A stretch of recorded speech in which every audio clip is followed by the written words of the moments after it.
две очички. Две сини звезди ми отнасят скръпта надалеко. Две очички на мило дете, как ме гледат и става ми леко.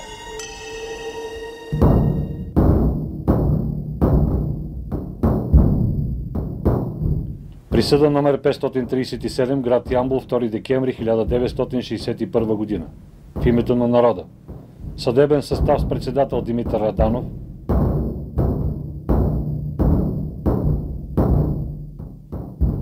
и членове Георги Апостолов и Стоян Господинов. Секретар Веса Адамова.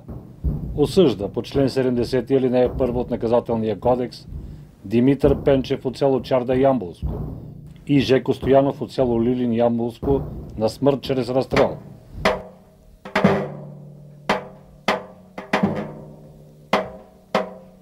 Умираха през ден, през два по един-двама души.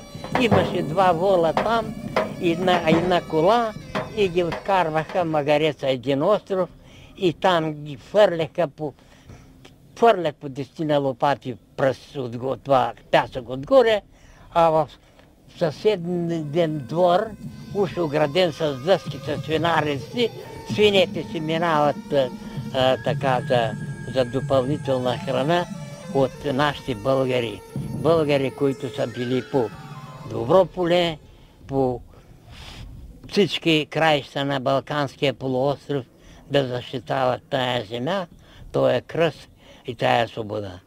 Никола Петков ще отговаря за това, че е подготвил въоръжен преврат, че е създавал нелегални военно-фашистски организации в армията, че е предизвиквал извършването на терористични актове и саботажи, че е организирал шпионски групи.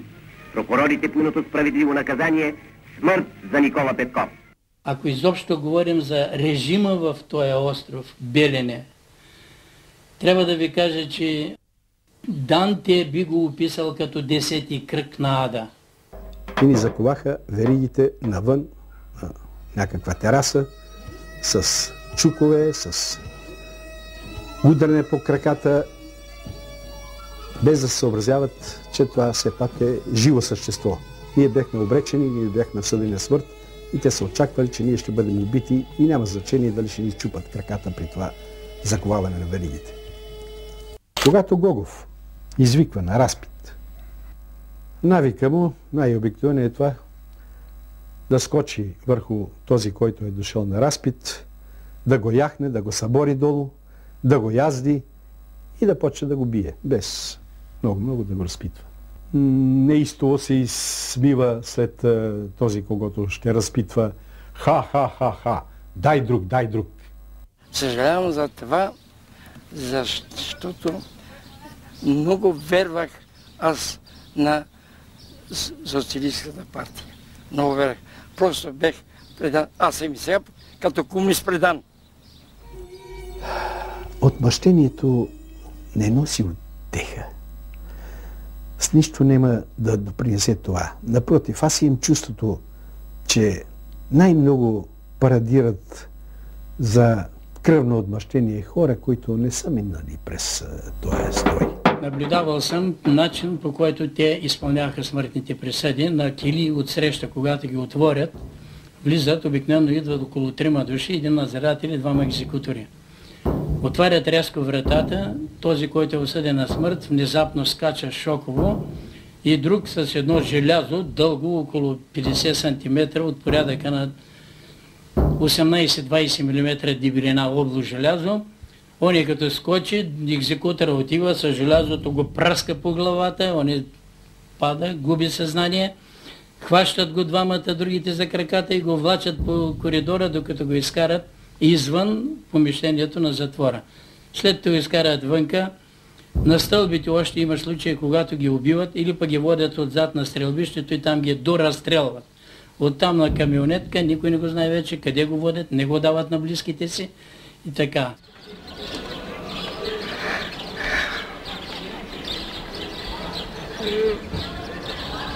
Събирам съдбите на живите, преживели стократно смъртта, и те ме преобръщат изцяло. Изговарянето на глас на голямата тайна от върховните унижения, освобождава трагичната болка и стига до всеки, който има очи да я чуе. Очевидците са психографи на насилието. Дългото мълчание на обикновените хора, които написаха най-новата ни история, е нарушено. Миналото е онова завещание, което лагеристите и политическите затворници оставят на нас.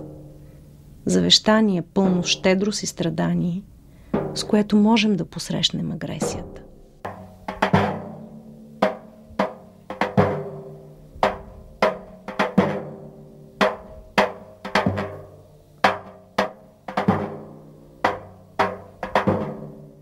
Как да се хармонизираме с Европа и европейските ценности, преди да се хармонизираме със собствените си дадености? Не е ли доброто земеделие и стопанисване нашето бъдеще? Политическият емигрант, тоталният изгнанник, прокуденият, низвергнатият, прекарал целия си съзнателен живот сред чужди хора на чуждо място. Две възможности като млади хора имахме.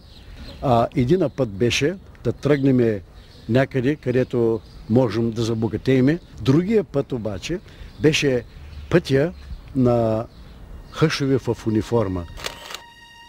Не знам кой ме закрили на границата, но наистина едни от куршумите достигнаха смъртоносна степен.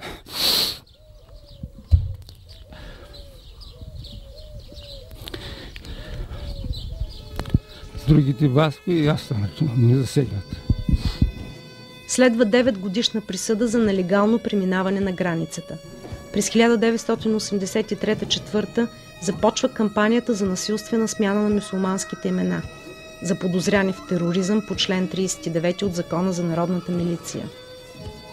И комунистическите власти се принуждават официално да дадат разрешението си да замине със семейството си за Франция.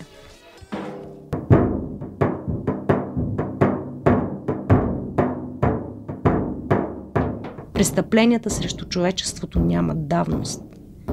Обществото не може да ампутира паметта си за италианския фашизъм, за нацизма, за световния комунизъм. То се изправя срещу чудовищното си наследство, което ще продължи да дава отражение върху историята на света през новия век.